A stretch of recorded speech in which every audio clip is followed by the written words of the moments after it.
Magandang araw sa inyong lahat. Kapag naririnig niyo ang salitang bayan, sina Jose Rizal at Emilio Aguinaldo agad ang inyong naisip, hindi ba? Mga taong lumaban para sa bayan. Ngunit para sa akin, ang aking mga bayani ay nasa aking sariling tahanan. Ang aking ina at ama. Noong una, akala ko ako ang bayani sa sarili kong buhay. Basta kasama ang Diyos, sapat na. Akala ko rin na ang aking mga magulang ay natural lamang na nandyan para tumulong. Ngunit itinuro sa akin ang buhay na kung wala sila, hindi ako nakatayo ngayon sa harap ninyo. Noong pumanaw ang aking ama, doon ko lamang napagtanto kung gaano siya kadakilang bayani sa aking buhay. Ang aking ama ay mapagmahal, may quick oo, at may matibay na prinsipyo. Noon, akala ko hadlang ang kanyang pagsiwigpit. Ngunit ngayon, naintindihan ko na ginawa niya iyon dahil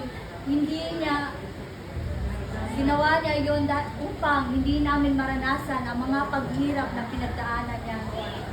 Mahal na mahal ko ang aking ama at sana'y naramdaman niya iyon. At ang aking ina, siya ang liwanag ng aming tahanan.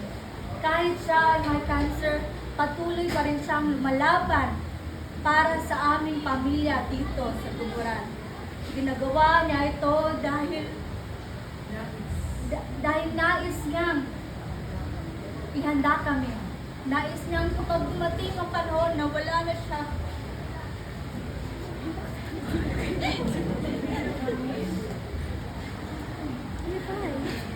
na hindi kami mag-alala. Kung napapansin niyo, na kahit dumalaban siya sa mabigat na sakit na ito, kami pa rin ang inisip niya. Hindi niya pinapakita ang sakit na nararamdaman niya. Katulad ng mga bayan sa mundong ito, ang aking mga magulang ay lumubog sa kung sinuman ako ngayon.